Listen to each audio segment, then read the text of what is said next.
what got you into horror? What was it that took you to that genre? That's a lot of people go, well, I don't know, man. I can tell you exactly what it was. First of all, I was surrounded by people a couple of key people in my life who really liked this stuff. One was my uncle, who is slow, but he's a bit of a savant in the sense that he would make all those Aurora models and all those amazing model kits. He collected toys, he collected comic books, Viewmasters, you name it. And he was a movie freak. He had books on horror films. I was reading about freaks when I was like, I remember 2 or 3, leafing through his book and like, whoa, what's going on here? King Kong. And so that was huge for me. I was kind of afraid of his stuff. I was fascinated when I went to my grandmother's to see his stuff, and he kept everything in pristine condition. He was a real collector. And so it was like a museum. And my dad, my late father, he was really into the Twilight Zone and progressive rock. And I remember he put headphones on me when I was like 2 or 3, and we'd listen to Jimi Hendrix' Are You Experienced album, the song Third Stone from the Sun. And he'd make up all these narratives that banshees from outer space were coming down. And I'd be like, oh, yeah. And then we'd get on the reel-to-reel together because he was an audio buff, and we'd make up horror stories together. He'd do the sounds, and he was a monster, and I was this guy coming to fight the monster. Very imaginative, very fertile upbringing in that sense. So I was into all that stuff, even though I really didn't know what horror movies were, because I don't think I'd ever really seen one that I could remember. But I'd seen traces of it in everything from Sesame Street, on up. And my whole universe was laced with macabre elements, and I was into it. And I remember very vividly, I would have been about 3 or 4 years old. 2 things happened. Actually, 3 things happened. One, I went to the library, and I was leafing through the records to pick out Raffi or whatever nonsense I was going to take home to spin on my Fisher-Price turntable. And there was the cover of Kiss's Love Gun record. Oh, yeah. And if you know that with the Ken Kelly painting, if you know that, I'm a huge Kiss freak because of this, but that painting is Ken Kelly did a lot of paintings for Creepy and Vampirella and all that stuff, those Warren magazines. So it was very garish and very sexual, and I didn't know what any of that was. But there was Gene Simmons with his head back and fangs, with his chainmail and all these white ghost women swooning at his big dragon boots, and I didn't know what the hell I was looking at. And I showed my dad. I go, oh, what's this? He goes, you're not getting that out. Kiss sucks. Leave it. And I said, this is a band? This is music? What is this? That's all I could think about. I started having nightmares that Kiss was coming down my ceiling vent at night, and I'd wake up crying, and my mom would have to go, it's okay. Kiss is not coming. It's not just a band. So I had to figure out what this was about. And I took the album out. I was quite disappointed to realize that it was just music. I thought it'd be beasts growling and all kinds of arcane nonsense, but it was just music. And I like the music. It's fun. The other thing that happened is I had a copy of a Batman comic. I forget. He was fighting a guy named Blockbuster. I don't remember what issue, but this is 1978. And there was an advertisement on the back for Philip Kaufman's Invasion of the Body Snatchers. And it was just, if you know that original teaser poster for that, you can see the silhouettes of the heroes, the 4 heroes running. Mm-hmm. And their shadows are kind of moving down below them like roots. And I couldn't even really read. I don't remember if I could read a little bit at that point, but I still was kind of confused what it was. But I knew it was a film and it was coming out. I asked if we could see it. No, could not see this movie. No way. I learned later it was PG. I technically could have seen it, but we didn't go. And then that same year, my grandmother and my aunt took me to Niagara Falls, Canada. And if you know Niagara Falls, Canada, there's a strip called Clifton Hill.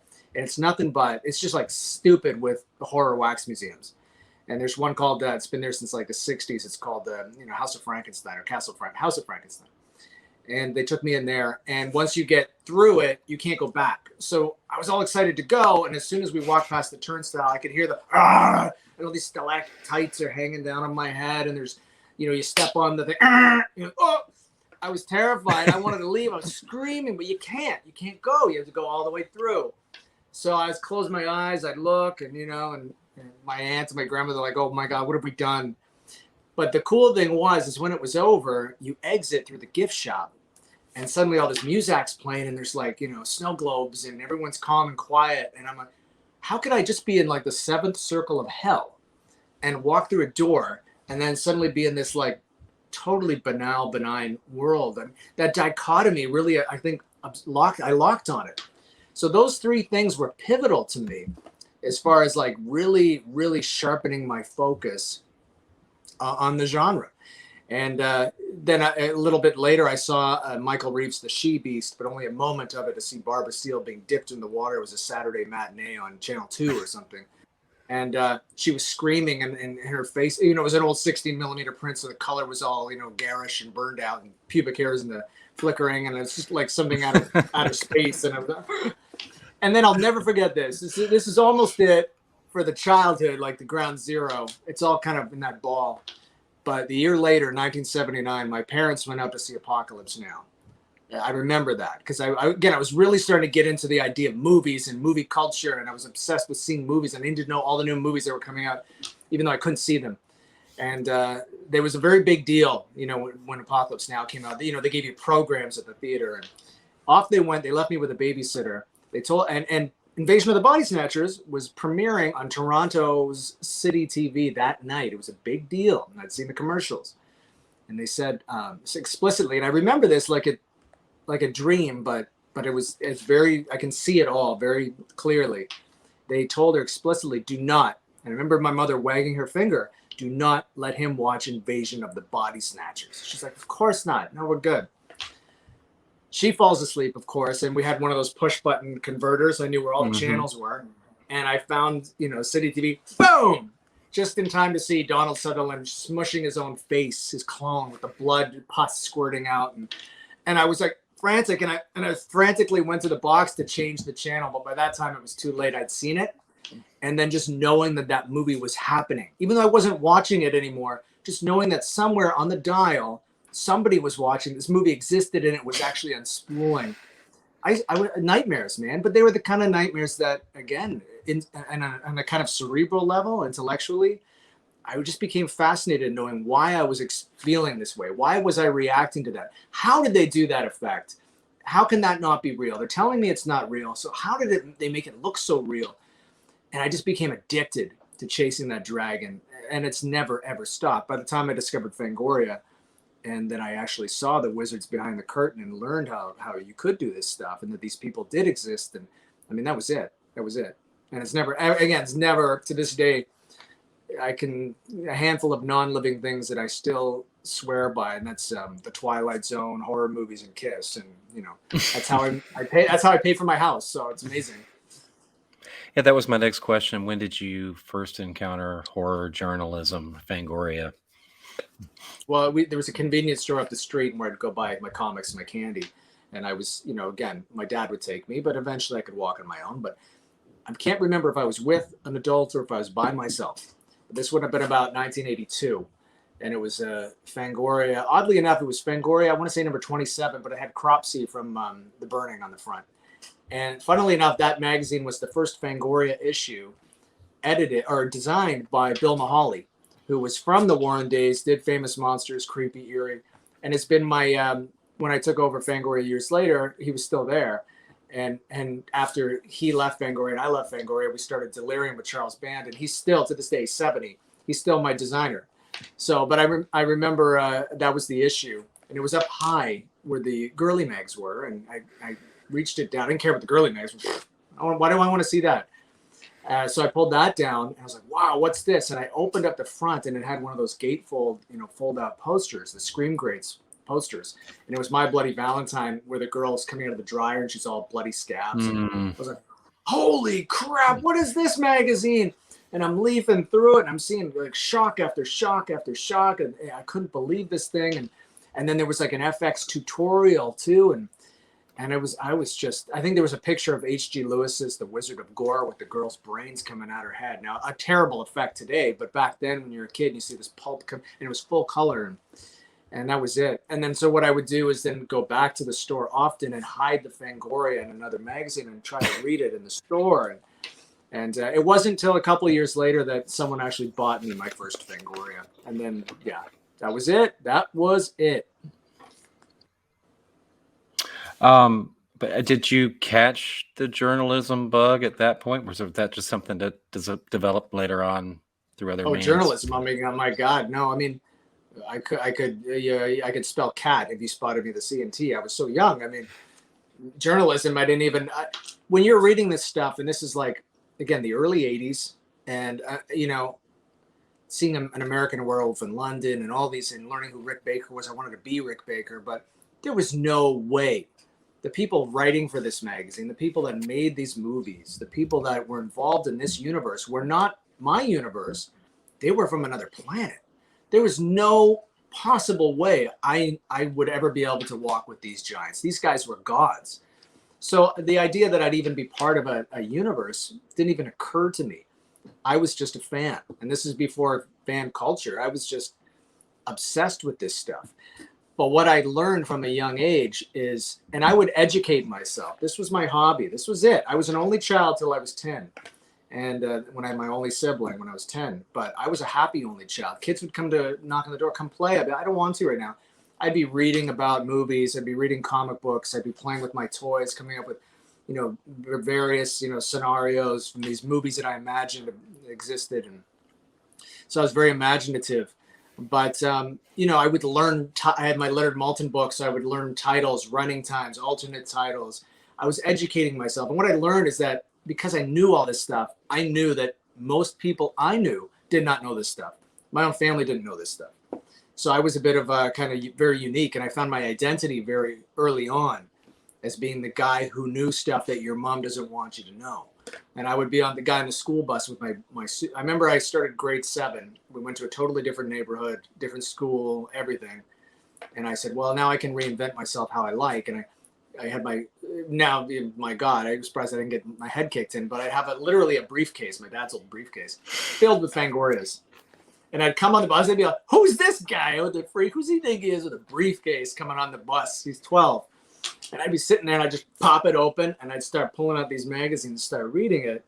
And people would be like, what's this, man? What's this? And I'm like, oh, check it out. And I'd be like, here's Dawn of the Dead. Here's like this, and this is Rick Baker. This is Rob Bottin. See this guy, Tom Savini? And they're hold it. And they'd be, come here. So all the guys were like obsessed because they would know about horror movies, but they weren't really allowed. So this is just kind of the dawn of like the video age and, you know, Friday night sleepovers for rentals and watching all these movies. And even then, you'd only get the new movies that were coming out. You'd have to go really deep into the back alleys of the mom and pop stores to find the stuff that was in Fangoria, if you could find it in Canada where we were at all. So it was really exciting to the guys. And then the girls, you know, you're 12, you're starting to realize girls are kind of interesting. And they were disgusted, but they were fascinated. So you were an object of fascination.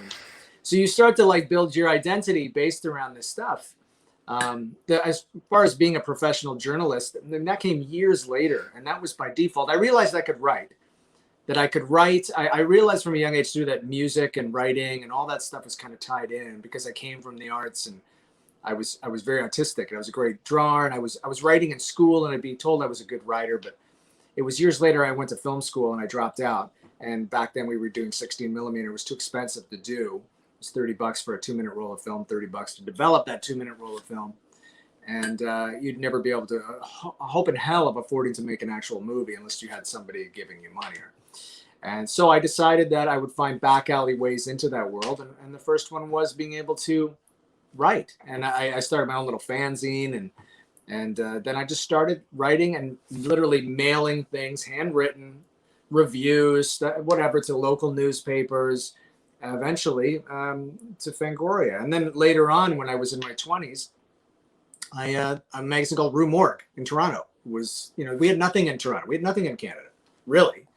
And I found this magazine. It was free at the time. And there was an article about Tombs of the Blind Dead, which I had actually paid $30 for from a mom and pop store when I was 13. And I didn't think anyone really even knew that movie existed. And there was a whole article about it. And I almost got hit by a bus because I was reading it in the street. So I went home, I called the magazine. It was just a phone number. No, there was not even really any internet at that point. And I called the number and I left a voicemail on Rod Godino's voicemail. And I just, oh my God, this magazine, oh my God, I can't believe this exists. And I need to be part of this. And he published that raving, he transcribed it, published it in the next issue. And by, I think, issue 5, this was issue 2. By issue 5, I was writing for them. And then I had a column. And then I started their radio show. And that was it. And then it just, from there. So what were the Rue Morgue years from when to when? Oh, that's a good question. I don't remember. It started maybe like again, I started writing for them, I think issue 5, Hmm. whatever that was. Like I went, oh yeah, I know when it was, because I started working at Warner Brothers Films as a publicist in 2000, and it was right around that time. And so 2000, and I think I bailed on them in 2006. I fought Uwe Boll. I did a boxing match on behalf of Rue Morgue, and I actually boxed this guy, and I had the Rue Morgue logo on my ass and on my shorts, not my bare ass. And we fought, and I think it was right after that, because Fangoria suddenly became interested in me at that time, and I was on Fangoria Radio with Dee Snider and Debbie Rochon all the time talking about it. Hmm. And it became, that's when it started to become political, because the Rue Morgue guy was at Fangoria, and Rod Godino was like, you got to make a choice. You can't do both. And I made the choice. So I think it was 2006. Okay. So 2000, 2006, 6 years of madness and great times. I mean, Rue Morgue invented something. You know, they really did break a lot of rules. And the fact that it was happening in Toronto and Canada, where we had nothing, they invented a culture. So very, very important years, I think. What was it like writing for a horror magazine at the birth of the internet, where people could get online and write their own blogs and articles while you guys are in print? What was that time like? It wasn't, there were, obviously there was like Terror Trap, there were sites where you could go to it, but it wasn't the glut of content now. And, you know, we didn't factor in the internet very much. That wasn't part of my world. It was print. It was kind of this magical kingdom that everybody wanted to get into, where they could talk about what they loved. And we were very blessed that we had that platform that was being, you know, internationally distributed. But the internet, I don't even think until years later, Rue Morgue started any kind of, you know, online presence with online reviews and content. It was starting at Fangoria around that time. There was a Fangoria content site, but again, it was sort of like the way it was viewed then. And I remember this. And when I took even when I took over Fangoria in 2009, it was sort of like the website was where the training ground goes. You want to write? Yeah, come to the website. We have no budget because no one was paying anybody, and just you can write some stuff. And then if it's good, you know, whatever, then maybe you can graduate and get a piece in the print where you're actually going to pay, because we can monetize print. We can't monetize the internet. But as soon as it started to become that you could monetize the internet, and it happened very quickly, yeah, suddenly it was like its own thing. And now we see print is like, you know, like a fish gasping for air, flip-flopping. It's so niche. It's not even funny. And it's probably, it is far easier to monetize anything online than it is to sell a bunch of magazines, you know. So it was a transitional point I was in for sure. And I watched, when I was during my run at Fangoria, I watched that happen. I watched print go and web, you know, rise. And it was quite alarming to see. And it was difficult years. Those last couple of years at Fangoria were like a living nightmare, to tell you the truth, trying to come up with creative ways to get people to buy your magazine, you know, and it wasn't easy. And I don't blame people for abandoning print, to be honest, especially with Fangoria's beat at the time too, and all the magazines, not Rue Morgue, but because they did something cool. They went back in the vaults. They were more esoteric, but Fangoria was always, what's new? What's coming up? Here's the scoop, exclusive interviews. It's like, yeah, right. Exclusive my ass. You write it, it goes to design. By the time it gets onto newsstands, that's come and gone on the internet, man. That's meaningless. So part of my challenge was to go, no. Never mind what's new. Nobody cares. They get that already. It's disposable.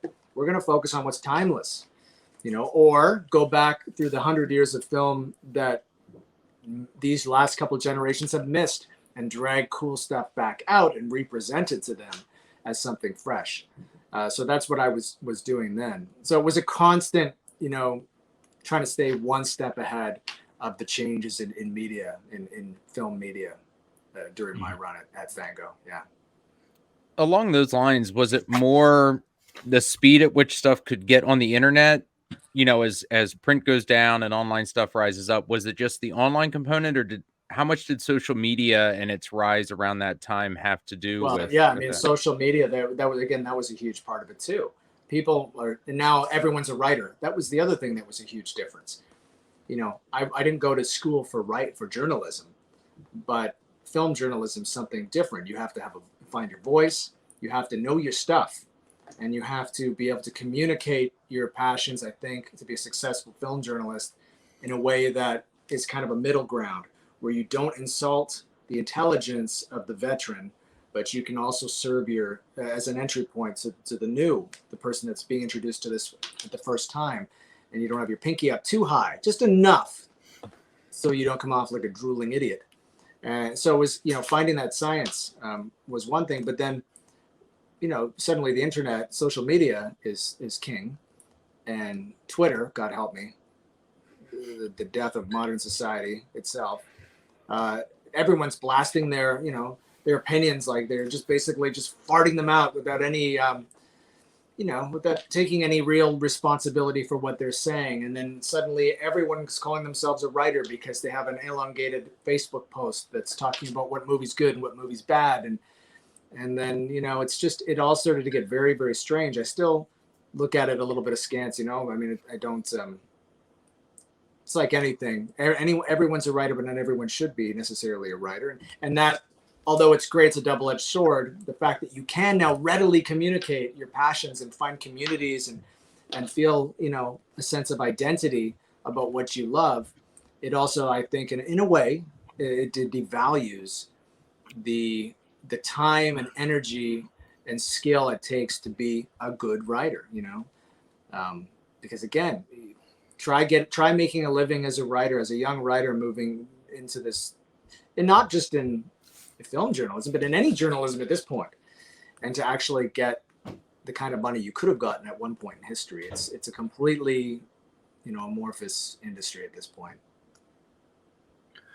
Before we get too far separated from your Rue Morgue days, one thing we wanted to focus on with the Insider series was kind of the day-to-day, a day in the life of just be in the job of, working for Rue Morgue. What was did you receive assignments? Did you kind of go rogue? How did that work? Rue Morgue was different in that I had, it's so funny. I look back at those days. I was always, weird Chris Alexander because, I was a VHS collector since I had money, and I would always search the down market, the dump bins for the weird stuff. And so I had a real affinity, and I'd stay up late. I'd sleep with an alarm clock and underline what was on the TV guide. And if it got 1 star, it was a horror movie. I knew it was going to be good because it was going to be something that nobody really knew. And I would literally get up at night, sneak down there and sit in front of the TV really quiet so I wouldn't wake my parents up and watch these crazy freaking movies. So I had a real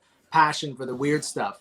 And so I became known very quickly as the guy who could really blast out these kind of, I was a big fan of Chaz Ballin from the Fangoria days. I grew up with him, and he's kind of like the Lester Bangs of horror, and I was kind of took on that persona with Rue Morgue, but talking about, trash movies, and were then considered trash movies. And it's so funny, all the stuff that was considered trash at the time, and they looked down upon as like the weird little crappy movies that Alexander likes. Just now the stuff getting like the steel books from like Arrow Video and Severin and stuff.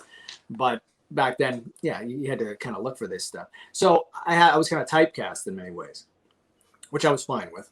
And so I would get all the weird stuff. They would just have like movies would come in, they'd send an email out or give you a ring and say, look, we got this. How about you do something like this? Or I'd say, hey, I want to do this. And I had pretty much carte blanche. Even more so when they gave me a column. I was the schizoid cinephile. So the schizoid cinephile meant I literally could write whatever I want. And I did. So I really kind of developed my voice, developed a bit of a fan base by digging up movies that you couldn't find on the regular beat, and showing them some respect, not loud, not mystery. I hate Mystery Science Theater. I hate all that. I despise it. And that's not what I did. I would just really kind of dig around and find the cool moments. I think if you love horror, you can't necessarily look at the whole package. You look for those moments that are so sublime, and you pull them out and you go, oh my God, the rest of it may not be so great, but this moment here outshines anything you'll see anywhere else. And that's what I did. I considered myself kind of like an archaeologist, like the Indiana Jones of garbage horror movies. So I had no problems getting assignments because I had the column built in, and because they knew that if something came in, it would immediately scream Chris Alexander, and they would give it to me. and off we went. And it was really amazing because I love Jean Rollin movies. Guess what? We have a line on interviewing Jean Rollin. I'm like, you got to be kidding me. And I'd go to the office because they had a great long distance plan. And suddenly I'd be on the phone to Jean Rollin or Jess Franco or any of these guys, and Richard Matheson, you know, I mean, huge moments for me where I was meeting people and having conversations with these people that, again, I never thought in a million years I would ever be able to communicate with mano a mano. It was just nuts. So yeah, it was a great ride. And again, very creatively fertile, because Rue Morgue was not focused on what was new. They were more focused on what was interesting. Mm-hmm. And when you joined Fangoria, it was you that kind of set the tone for everyone else, correct? Well, I don't know about that. I mean, Fangoria was an interesting point. Again, double-edged swords, right? So Fango had gone into Chapter 11 previously, and it was bought out by a company called the Brooklyn Company, which really was one guy, Tom DeFeo. The legendary Tom DeFeo. My God, where do I start? But he was sitting there going, I don't know what to do. He's this New Yorker guy. I don't know what to do. This magazine, we got to change it up, man. And Tony Timpone had been there for since Christ was a carpenter, you know, and they were looking to change it up. And I remember I had just gotten in a car accident, and I was gloved my arm. I flipped my car. I rolled it. I was coming back from teaching, and I was tired. And I guess some guy hit me, and I went, boom, and almost died. But my arm was all wrapped in gauze, and I was in this record store. I was high on whatever painkiller they gave me, and I got a phone call, and it was Fangoria. I was writing I was a blogger for them. I had my own blog called Chris Alexander's Blood Spattered blog. And I was doing freelance stuff. So I was doing set visits. And that's when I became good friends with George, because he had moved to Toronto and was doing Diary of the Dead, Survival of the Dead. And I was always on set for these movies. And I became close to him because he's my, was and remains my hero. And so they liked what I did. They liked my voice. They liked my energy. And I had a bit of a name. So they just literally called me up and said, what else do you do in your life, man? And I said, well, I teach. I have kids, I'm a dad. I watch movies. I write about them, And they said, well, how would you like a little more space in this magazine to play it? I said, well, what do you mean? I go, would you like to be the editor-in-chief? I'm like, what? Of course, I was high. And I was like, what? No. I'm like, yeah, man. It's honestly, we think you're it's time to shake it up. We think you're the guy to do it. And it's yours. I said, oh, okay. And I remember going to the guy at the record store and blathering to this guy what had just happened. Of course, he didn't know what I was talking about. Fangoria, what? What? Okay, buddy, whatever. That'd be $25. So, anyways, I get this gig, and so it was crazy. But I knew immediately I was kind of boarding not a sinking ship, but a ship that was taking on a lot of water. They were in a lot of trouble, and from the get-go, Tom DeFeo had a real problem paying his bills. And that kept escalating and escalating. So there was a very tight team of us at Fango. They were still in New York at the time. They wanted me to come to New York. I said, I don't want to come to New York. I have 2 kids, now 3. But at the time, too, I said, I like working from home, and I can be on Mars as long as I have a Wi-Fi signal. I'll come to New York once in a while, but I don't need to. They said, okay, fine. So I stayed in my home and kind of babysat my kids while I was running Fangoria. It was pretty wild. Barbara Steele would call the house, and Nicolas Cage and all these kids. My kids would pick up the phone. Oh! Just weird stuff, man. But yeah, I knew there was problems because DeFeo would not pay his bills. So there was a tight team of us. There was Bill Mahaly, Mike Gingold. Tony was still there. He wasn't running the mag. He called himself the editor emeritus, and I think he was doing some stuff for Fangoria Films or something. But it was just me, Mike Gingold, Bill Mahaly, and Rebecca McKendry, who was selling ads for us. And we were running that entire company. I mean, really, we were running it. We put the magazine together. I'm sweating blood. He wasn't paying any of his writers, so I'd reach into my own pocket. I'd be paying the writers out. Becca and I came up with this whole plan to secretly sell ads that Tom didn't know were being sold and pretend that they were editorial, not all the time, but sometimes. And then we take the money and we put it into our PayPal account and we pay all our writers out that way because DeFeo would not pay anybody. And the magazine was getting trashed across the board by writers who were owed thousands of dollars. And we found a way to pay all these guys down and restore the name of the mag. And for a couple of years there, it was golden, man. We were rocking. We had settled our debts, and it was just Becca and I doing that, and Bill running the whole back end of the mag. And then DeFeo, for whatever reason, found out that we did that, and why he was mad, I have no idea. Nobody understands Tom DeFeo, but he was mad, so he pulled the plug on that. So it became for the next 3 years, it became a living, breathing nightmare to get that magazine to stand. So if you bought any Fangorias during my tenure, know that it was run by a bunch of people that were literally dying to get that thing. I remember one issue got printed and it sat on the dock of the printer. I think he owed like $1 million to the printer or something. It sat at the dock at the printer, and it was something like $50 to get that thing on the truck to move it out to the bookstores. He didn't pay it. He wouldn't pay it. And so every time we stepped in to try and pay that $50, he got mad at us. I was like, what is he doing? We're watching a man commit suicide here and take us all down with him. So it was like 3 months late to stands. Like it was crazy. So that was the horrible part. And it was horrible. But again, when you're paying out of your own pocket, you're not making that much to begin with. It wasn't great. But by the same token, that double-edged sword, I had full creative control to do whatever I wanted. So I was doing all kinds of wacky and weird stuff and giving crazy cover stories to things I thought were interesting and making a 3D issue, and anaglyphing all these things and throwing in glasses in the middle. You'd have your Fangovision glasses, and it was crazy. I was doing some crazy stuff and weird stunts and weird parties I was arranging, and so that was amazing. But the stuff behind the scenes at Fango, the business part of it, not so amazing, man. Not at all. Really, really bad. So that's the Fango story. Again, creativity, amazing. The rest. Mm-hmm. As far as the hierarchy was concerned, was it you that was kind of I was the editor-in-chief. Yeah, I was the editor-in-chief. So it was me. We did have a website at that point. We had guys like Sam Zimmerman, who now runs Shudder or co-runs Shudder. He'd be heavily involved in the website. And, Gingold, me and Gingold. So it was me. I was the editor-in-chief. Gingold was my managing editor. So Mike had been there for so long. I grew up on Mike. And he still works for me. He's my managing editor at Delirium. But, I gave him, obviously, I rarely stepped in and told him what not to write and what to write because he knew what to do. And so I just kind of let him do his thing. But other than that, yeah, it was my thing. Mm-hmm. And that was crazy in and of itself because remember, I'm still the kid in the comic books, the variety store, hiding the Fangoria and the Town and Country magazine so I can go, thinking I was doing something wrong by reading it. And suddenly I'm the guy assigning assignments and seeing my name in the masthead. And that was weird.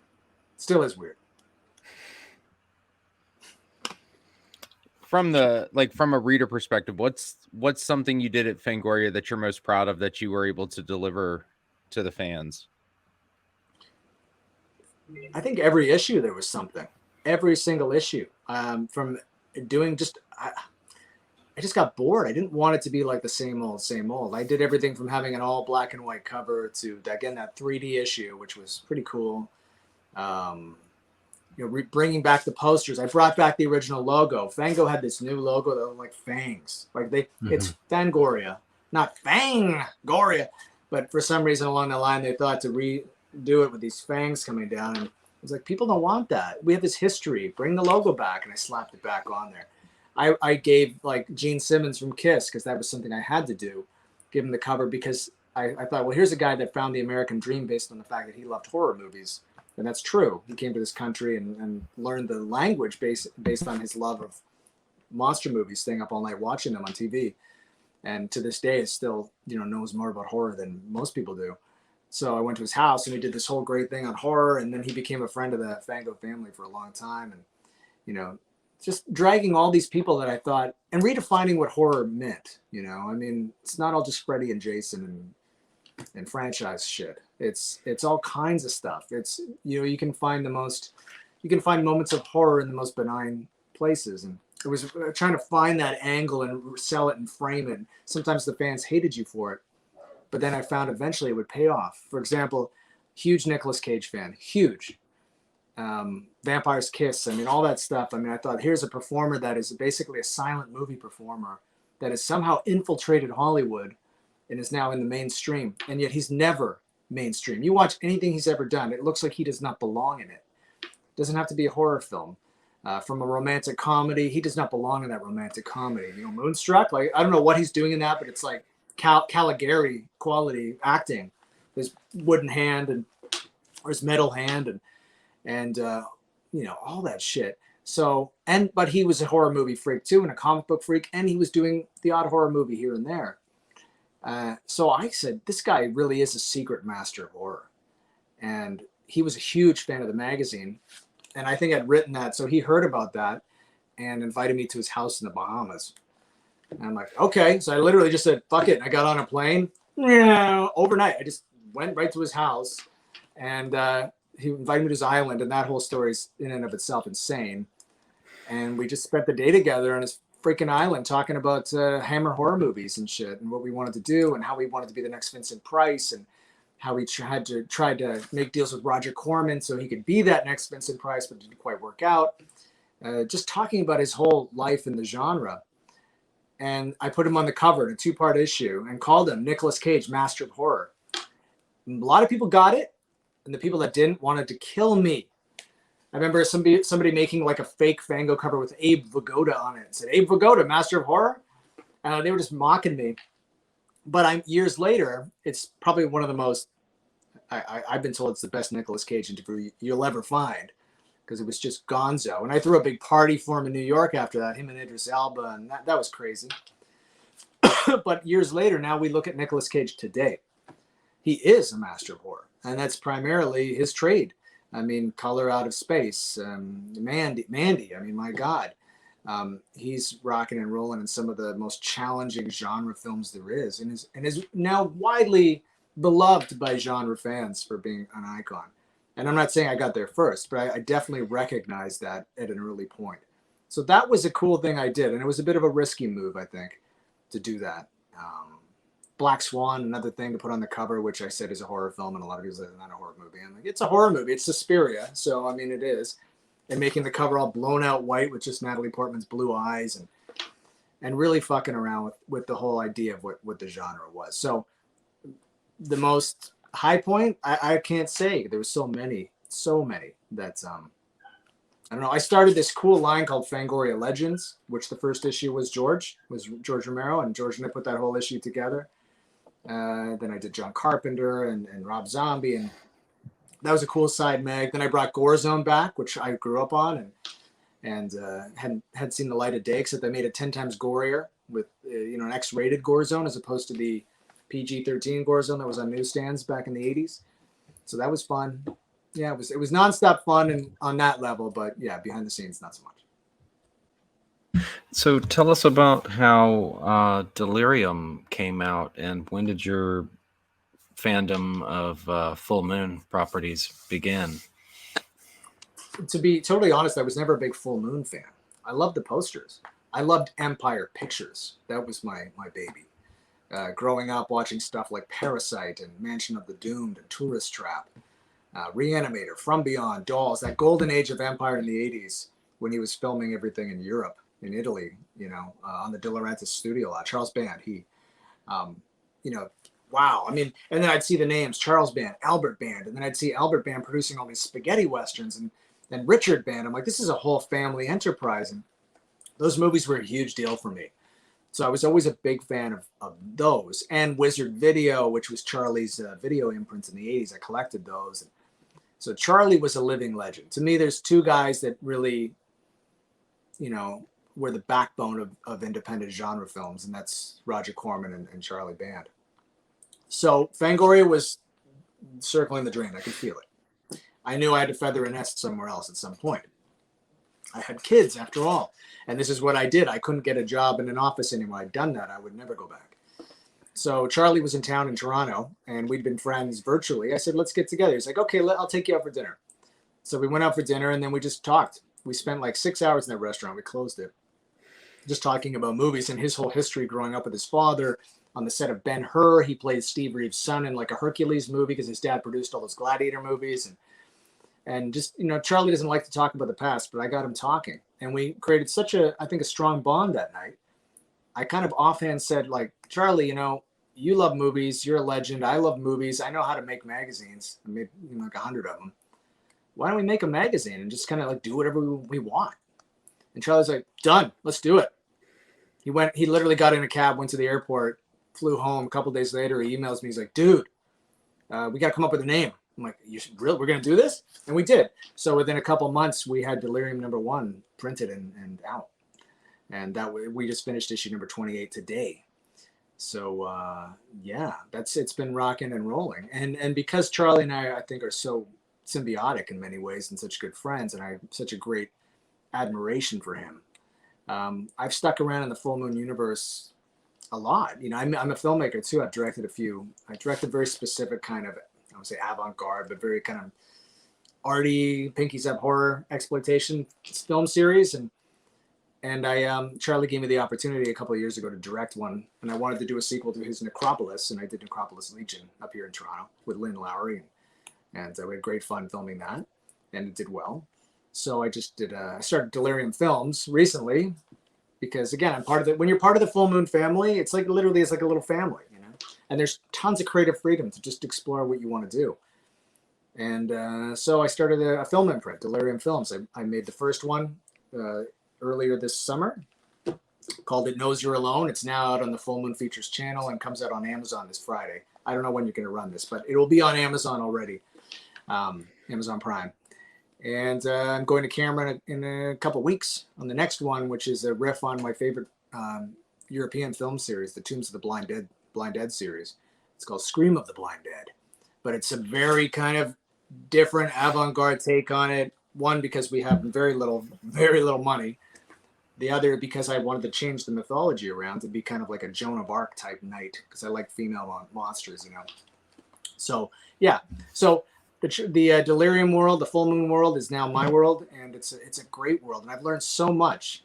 Yeah, I look at all these experiences as a learning experience. You never stop learning, and for each of them, for better or for worse, I've come out a better human being, a more knowledgeable human being, and I've just, you know, expanded my understanding of the human condition. And with Full Moon, I think I've gotten a master class at learning the ins and outs of exploitation filmmaking. I mean, and distribution, because Charlie owns all his own stuff, so he's a distributor, he's a director, he's a producer. You don't have to love all his movies, but he's made over 300 of them. And I'm proud to say that I helped Charlie get his life story told. He's got a book deal now with HarperCollins to do his entire life story. It's done. It comes out in like a month or two. Awesome. And it's a book that everyone needs to read, because you don't have to love Puppet Master. You know, I don't even like Puppet Master that much. Or God help me, Evil Bong. I don't like Evil Bong movies. But the mechanisms that go on behind the scenes to make that stuff and to get it out there are, you know, belong to a singular mind, and that's Charlie. And it's an amazing story from childhood, being babysat by Marilyn Monroe, and to where he is today, you know, owning a studio in Cleveland and LA and making movies up here in Canada with me. And it's just you know, John Carpenter said this of Charlie, because they used to work together early in their careers. He said, after the nuclear war, there'll be two things left: cockroaches and Charlie Band. And it's probably true. I mean, I can't see that guy die. You know, he'll die, and they'll cut his head off, and they'll put it in a vat, and he'll still be sitting there telling people what's up. So yeah, it's been a hell of an experience so far. I hadn't really realized it until your description of Charles Band and the way he works and what he does, what he's responsible for. He's about as close as you can get to a modern day Roger Corman, if you think about it. Well, even modern day, I don't know. They're peers. I mean, in a way, I mean, Roger obviously started in 54, 55. Mm-hmm. Charlie didn't start making movies until 72, 73. Yeah. And not successfully until the late 70s with like Tourist Trap and stuff.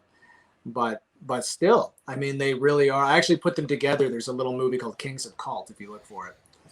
Because I'm friends with Roger too. I put Roger and Charlie together in a room, just filmed them. You know, we filmed them for like an hour, just talking about their lives, and it's kind of a fun little piece, you know, because they both changed the way you watch movies and distribute movies, and they did it their way. You know, they didn't buckle to trends necessarily, or when they did it on their own terms.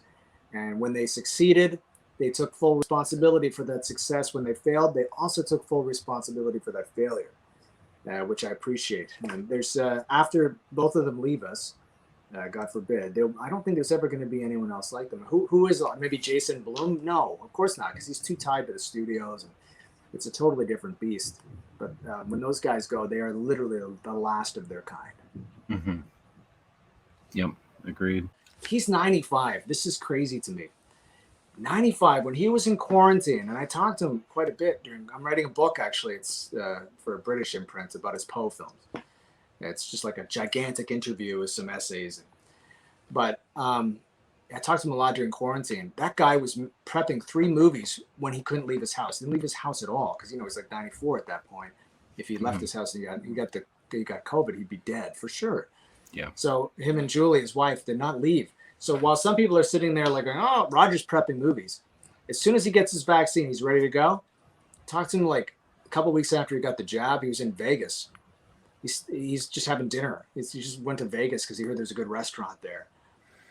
He still has his driver's license. He still drives. I mean, in his movies, he's getting them ready. They're going to camera soon. One of them is, anyways.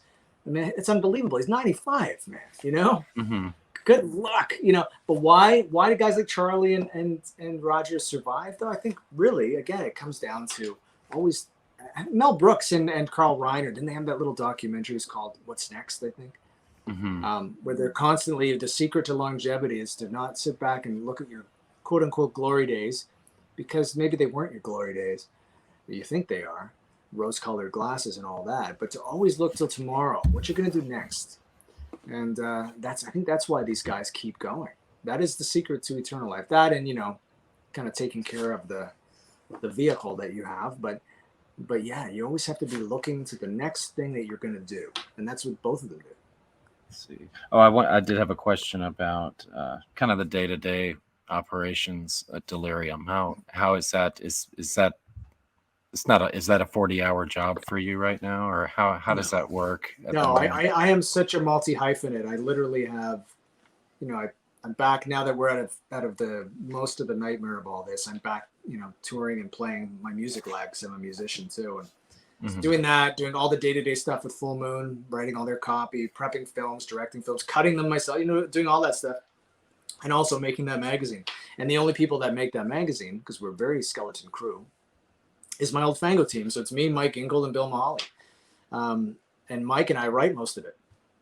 So it's really, really lean. We run it lean, and we have nothing to lose. We run it completely how we want to run it. Whatever thing strikes me as a great cover story, I pretty much will do it. Whether it be calling William Crane, the director of Blackula, up and just doing like a huge, 15-page, I got right here, 15-page like cover story salute to like one of the greatest 70s vampire films of all time. We'll do it.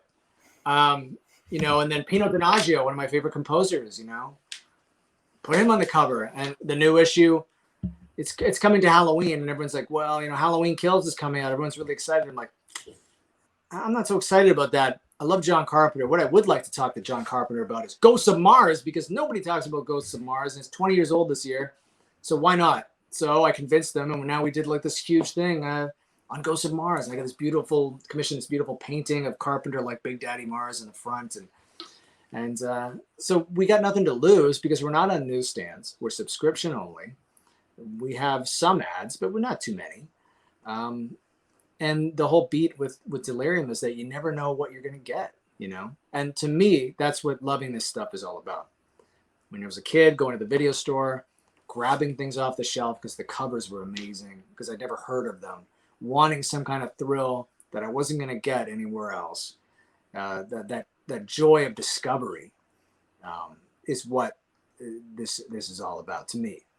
And so that's what I try to keep alive in the pages of Delirium. But the day-to-day business is not grueling. It's not stressful because it's tied to Full Moon. So the stakes are not particularly high. It's kind of just a magazine that I run out of the company.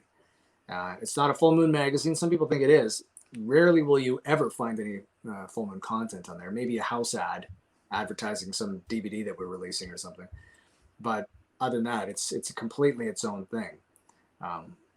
So the day-to-day is just kind of fluid and free. Sometimes it's stressful when we're trying to meet a deadline, but if we need to push that deadline a couple of days, a couple of weeks, then we can do that too, because we're completely in charge of the way this magazine looks, feels, and when it comes out. So yeah, it's very liberating. I'm in a unique position. I can't think of any other kind of periodical out there where you're in that kind of position to have so much freedom. And so we're very lucky.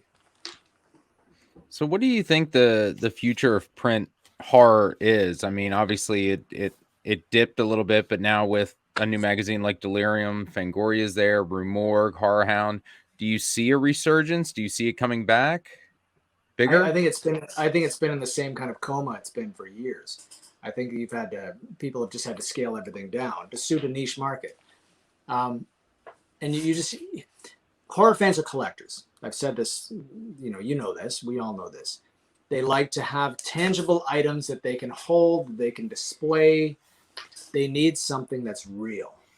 And, I collect film prints too, and I've come up with like all kinds of people in the business that collect film prints. And, we got digital here and it's great. And that's the way you preserve stuff forever. It's like, is it though? I don't know. I mean, it's not real. It's a ghost it's always going to just a ghost in the machine. So, having tangible media is important to people that love this kind of stuff, and that doesn't just go for horror fans, but I think generally speaking, people like to hold stuff in their hands to read it. I mean, and you're going to see that. This is my prediction. Everyone's reading on Kindles and on their phones and everything else. And as they age, their eyes are going to kind of fuck up. And they're going to be looking at the screen all the time. And it's already seeing it. People have this anxiety levels are skyrocketing. It seems to be everybody and their brother's mentally ill these days. Because people are so chained to their devices all the time. They're like slaves to this thing. And they're getting all their information and all their pleasure and all their leisure out of this thing. To step away from that, to put that away and to just sit back with your favorite music on and just hold this thing, touch it, smell it. I mean, it's a sensual, tactile experience.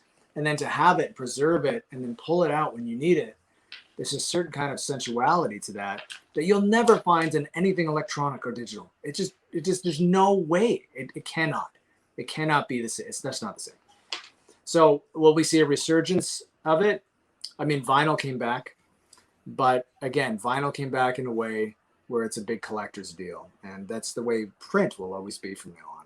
People will still get their media and their information from digital sources forever now.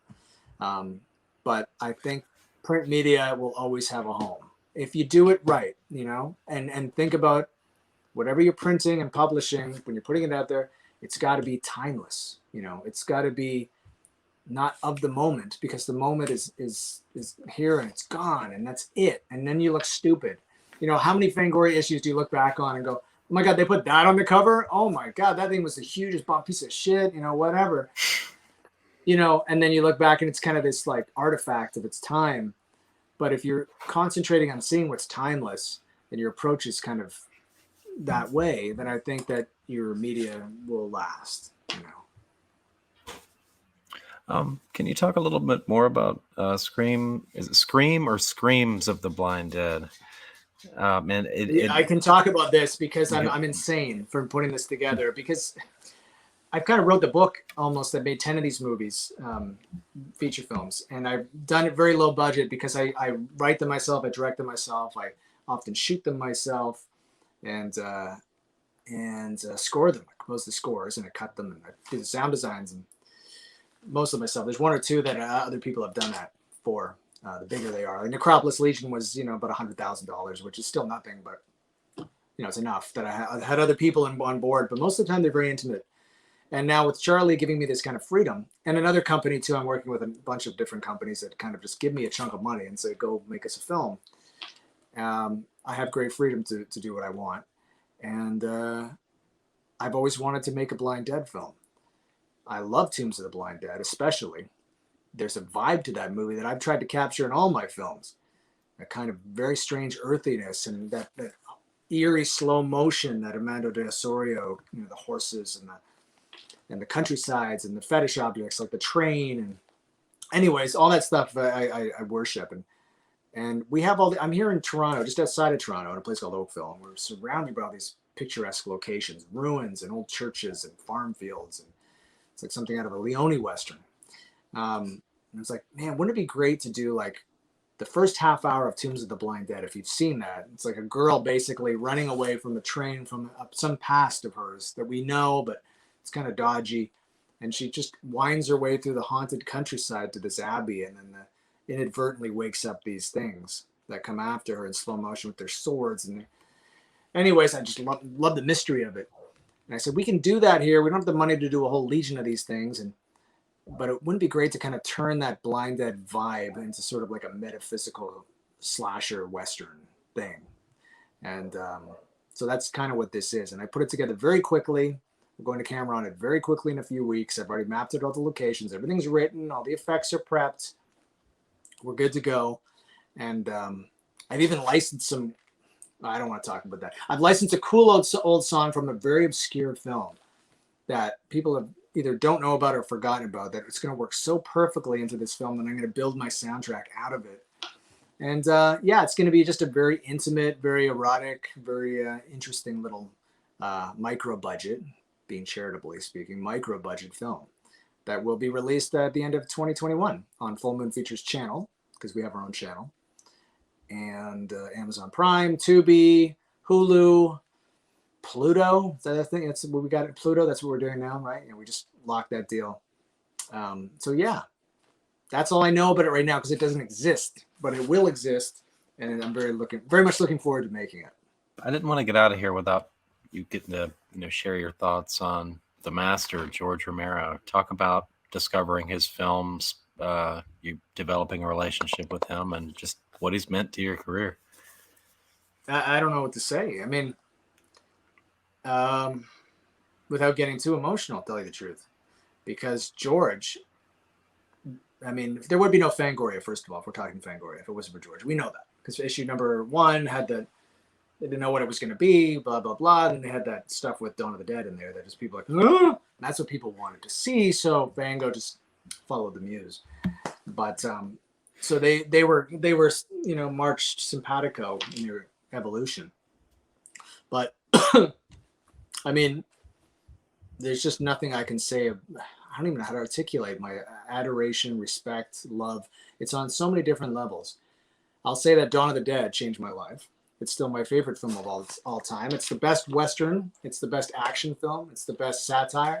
It's the best character study, kind of almost like a new French New Wave kind of vibe. So it's an art film.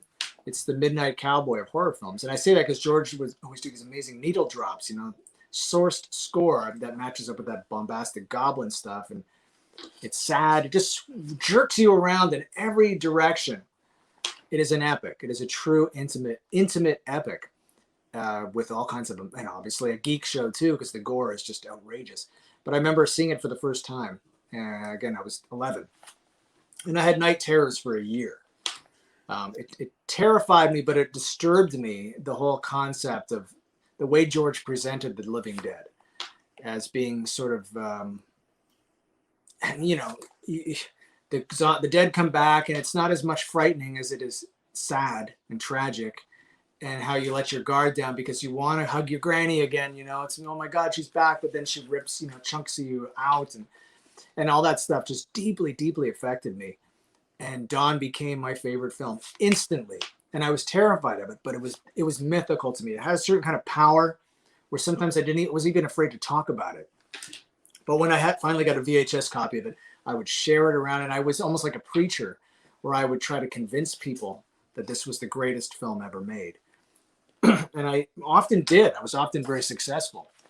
So George, I mean, that was it. Day of the Dead too. It's funny, in Ontario, the Day of the Dead deal was that in Canada, Ontario, Canada, we each have our own censor board in each province at the time. And the Ontario censor board in the 80s was notorious. The worst. They made the MPAA look like libertines. It was just nuts. And Day of the Dead came here, and it runs about 110 minutes, let's say, something like that. Maybe a little less. And the running time on the Ontario version of Day of the Dead was about 92 minutes. I watched it for the first time, and literally all they did was just go in there, go cut, cut, cut. So be like, hey, the guy would put a gun to his head, and then and the music would jump, everything. It was a joke, but it didn't matter, because at its core, the stuff with Bub, there was a humanity there, the characters, the kind of weird dystopian setting of the bunker, and I just love that. But the funny thing about Day of the Dead, you couldn't get that uncut version here at all. I think it was about 16. And we didn't even have Blockbuster videos up here. We had Rogers Video. But the first Blockbuster opened up. And I got a membership. My dad got a membership. I went in, and there was Day of the Dead on the shelf. I'm like, oh.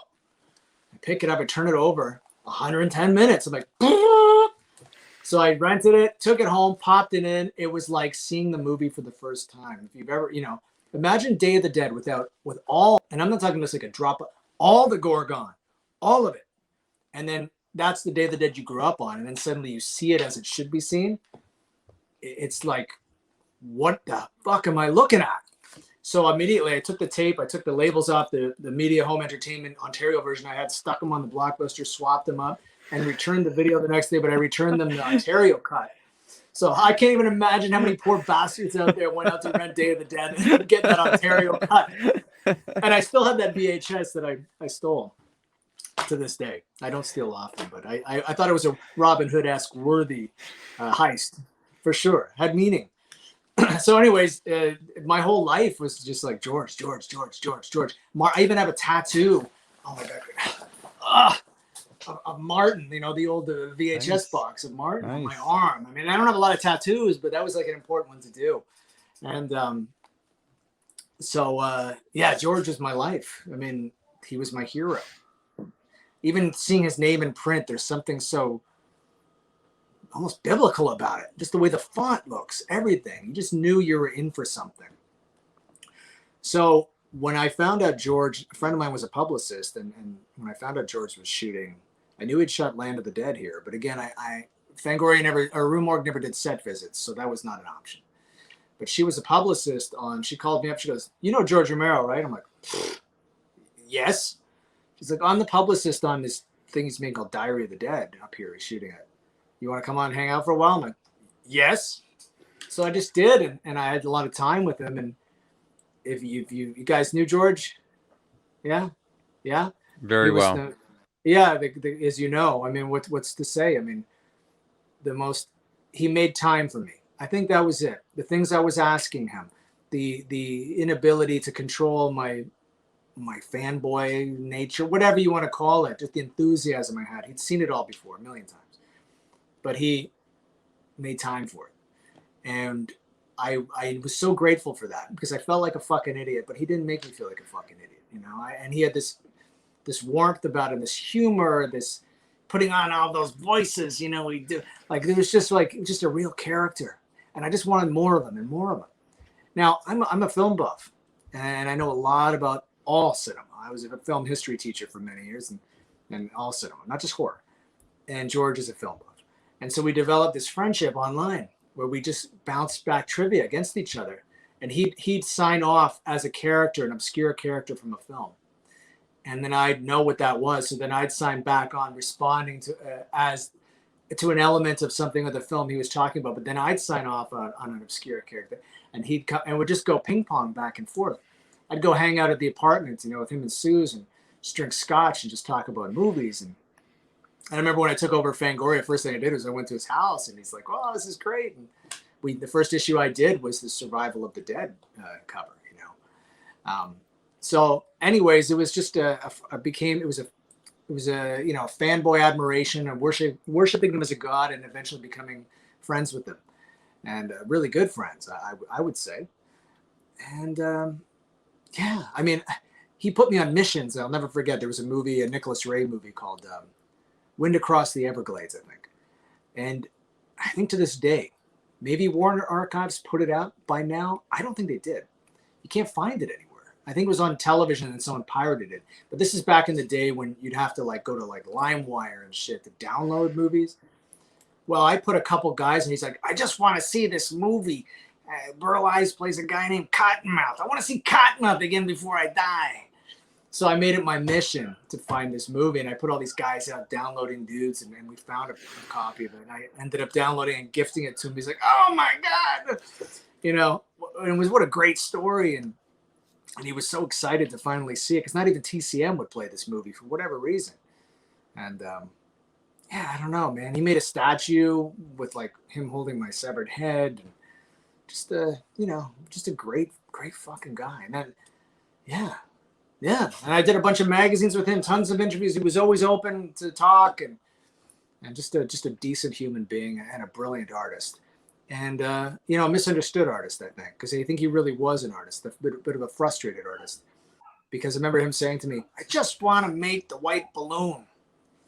I just want to do that. I'm like, well, George, why don't you just we can retrofit your apartment and we can make a really cool art house movie. He said, you can't do that because, I got the Directors Guild. I can't go, I have to do. So it never came to be, but he was always trying to make, personal films. He, like all the great horror filmmakers, he was never really making horror movies.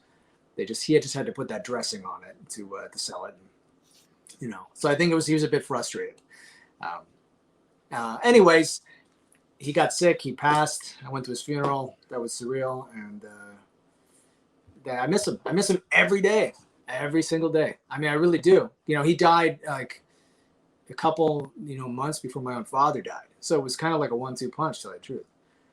So it's kind of tied to that. I'll never forget my kids and I were eating dinner at like Boston Pizza.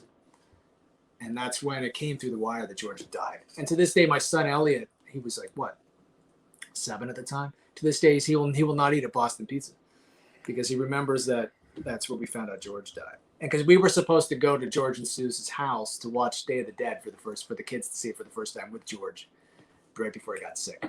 So it was, I brought the kids down there so they could play. And, they were too young to realize what the significance of that was. But, they were raised around this stuff.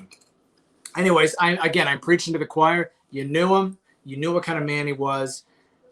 There's not enough good things to say about the man he was, let alone the artist and the impact he's had on cinema. I mean, it's like I said, find a better art house existential drama than Martin. I mean, it's a great vampire film too, but it's so much more. I think that's it. When you watch a George Romero movie, there's so much more. It's not just what the publicists are telling you it is,